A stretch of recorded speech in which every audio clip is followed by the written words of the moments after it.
দেখো বন্ধুরা, এখন অম্বিকা কি রান্না করছে। অম্বিকা কি রান্না করছো? Stomach stomach. মিটো। বাহ। তো আজকে বাজারে গেছিলাম, তো ওখান থেকে এগুলো আনা হয়েছে রাতে খাওয়ার জন্য, দুজনের জন্য এনাফ। আর অ্যাকচুয়ালি আনতে গেছিলাম মাছ আজকে, ঠিক আছে, তাই তো? হ্যাঁ, মাছ পাওয়া যায়নি, মানে খুব কষ্ট হচ্ছে। তাই ও বললো এইগুলোই নিয়ে চলো নাকি। কি আর করবো। তো এখানে ছোট ছোট করে আলু কেটে নিয়েছি, এই যে লুডু ছক্কার মতো, এই যে দেখতেই পাচ্ছ সবাই। আর লঙ্কা, রসুন, আদা সব কিছু একবারে দিয়ে ভেজে নিচ্ছি। আমার কাছে বাটার মতো কোনো কিছুই নেই, যার জন্য আমাকে কুচি করে আর থেতো করে কাঁচা লাগতে হয়। আর এখানে অনেকগুলো টমেটো দিয়েছি, আমার বরমশাইগুলো একটু গ্রেভি খাবে তো, এই জন্য। আর এই যে কয়েকটা রসুন পড়ে গেল আমার কাছ থেকে, তুলে নিচ্ছি, একটু ধুয়ে নিতে হবে। এই রসুনগুলো গোটা দেবো, ঠিক আছে। আর এদিকে একটু এগিয়ে এসো।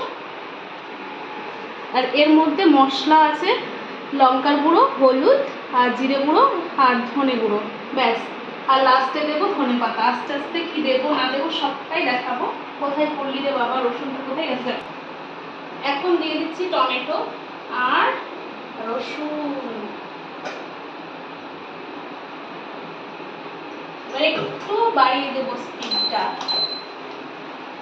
একটু তেল কম দিচ্ছি, আমার পেটে ব্যথা করছে, একটু তেল বেশি খেলে ওই জন্য একটু তেলটা কম রাখছি রান্নাতে।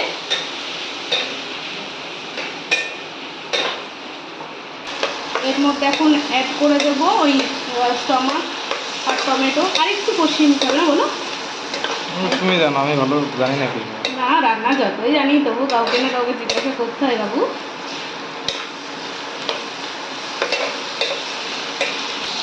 তো দেখো বন্ধুরা, এখন দিয়ে দিচ্ছি আমি মেটো আর স্টমাক। এবার এটাকে আস্তে আস্তে কষাতে হবে।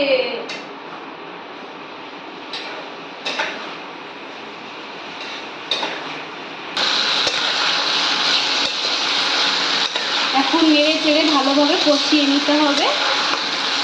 তো এখানকার রসুনগুলো আমার খেতে বেশ ভালো লাগে, আর ছাড়িয়েও শান্তি আছে। দেখো বন্ধুরা, এখানকার রসুনগুলো কাঁচা, এর জন্য এত বড়। আমাদের এখানকার রসুনগুলো, আমাদের জমির রসুনগুলো শুকিয়ে আমরা কী করি, 1 বছর পর বিক্রি করা হয়, এর জন্য ওগুলো ছোটো হয়ে যায়, ঠিক আছে, এগুলো থাকবে না বেশি দিন। এগুলো হলো কাঁচা, এর জন্য বড় বড় এর পোয়াগুলো হয়। ও তাই? হ্যাঁ। আমার তাহলে জানা ছিল না। দেখো বন্ধুরা, এবার গুঁড়ো মশলাটা জলে গুলিয়ে রেখেছিলাম সেটা দিয়ে দিচ্ছি। কি কি দিয়েছি আমি প্রথমেই বলে দিয়েছি, তবু আরেকবার বলছি। হলুদ, জিরা পাউডার, লঙ্কা পাউডার, ধনে পাউডার সব একসাথে মেশানো ছিল। দেখো, এটাকে এবার ভালো করে কষিয়ে নিতে হবে, ঠিক আছে। এবার কি কম বেশি মনে হচ্ছে সেটাকে আমি একটু একটু দিয়ে দেবো, ব্যাস। মনে হচ্ছে হালকা একটু হলুদ আর লঙ্কা গুঁড়ো লাগবে, সেটা অ্যাড করে দেবো। দেখো বন্ধুরা, মশলাটা দিয়ে কষাতে কষাতে কালারটা অনেকটা চেঞ্জ হয়ে গেছে, টমেটোগুলো গলে গেছে, সুন্দর একটা কালার চলে এসেছে। ভালো করে এখন কষিয়ে নিতে হবে। কষানোর পর যদি আমার বরমশাই বলে আমি গ্রেভি খাবো, তবেই আমি জল অ্যাড করব, নচেত কষা কষায় দুজনে খেয়ে নেবো আর কি, তাই না? এটা হলো কষানোর মধ্যেই সবটা। যত ভালো করে কষিয়ে নেব, খেতে ততটাই সুস্বাদু হবে। তো উনানের মতো কোনোটাই আমার ভালো মানে উনানের খাবারটা যতটা টেস্টি মনে হয়, তো এই ইন্ডাকশান বলো গ্যাস বলো কোনোটাতেই আমার পড়তাও পড়ে না রান্না করে, আর খেতেও ভালো লাগে না, যেটা সত্যি কথা।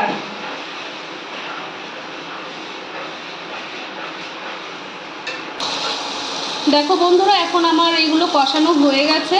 তো বরমশাই বলছে ভাত দিয়ে খাবো, একটুখানি গ্রেভি করো, তার জন্য আমাকে এখন জল অ্যাড করতে হবে। এবারে আমি সামান্য জল অ্যাড করে দিচ্ছি গ্রেভির জন্য। দেখি, একটু নেড়ে দেখি কতটা হচ্ছে। আর একটু দিতে হবে, দেখো তো। আর অল্প দেবো না, একটু ধনে পাতা দিতে হবে লাস্টে, ব্যাস। একটু কমিয়ে দিলাম, ব্যাস হয়ে গেছে। এইখানকার লঙ্কা এত ঝাল না, এর জন্য আবার ফের কেটে দিতে হচ্ছে, এত ঝাল এখানকার লঙ্কা। ঝাল একেবারেই নেই। তো কিচ্ছু চেক নেই। করে বললো একটু লঙ্কা চিড়ে দাও, যার জন্য আমি একটু কাঁচা লঙ্কা অ্যাড করছি। ছাড়ো, যা হলো হলো আর কি, না হলে তুমি পাবা কোনো করতে বলো। তো এবার একটু ধনে পাতাটা দিয়ে দিই, দিয়ে মশলা দিয়ে নামিয়ে দেবো, তাহলেই হবে। তো আমার মতো এইরকম বিপদে যেন কেউ না পড়ে লঙ্কা নিয়ে, বিশেষ করে। একটু মশলাটা দিয়ে দিই। তো বন্ধুরা, আমার এই রান্নাটা কেমন লাগলো একটু কমেন্টে জানিও সবাই, ঠিক আছে? অনেক কষ্ট করে রান্নাটা করতে হচ্ছে। দিয়ে দিচ্ছি গরম মশলা পাউডার। ব্যাস, এখন হয়ে গেছে। এটাকে আমি একটু নাড়াচাড়া দিয়ে নামিয়ে নেব। যদি ভিডিওটা ভালো লাগে একটু লাইক কমেন্ট শেয়ার করতে একেবারে ভুলো না। ফেসবুক থেকে দেখলে পেজটি ফলো করো, আর ইউটিউব থেকে দেখলে একটু সাবস্ক্রাইব করে দিও। তোমাদের উৎসাহ আমাকে নিত্য নতুন ভিডিও করতে উৎসাহিত করবে। ভালো থেকো, সুস্থ থেকো। নেক্সট কোনো ভিডিওতে আবার দেখা হচ্ছে। Tata, bye bye.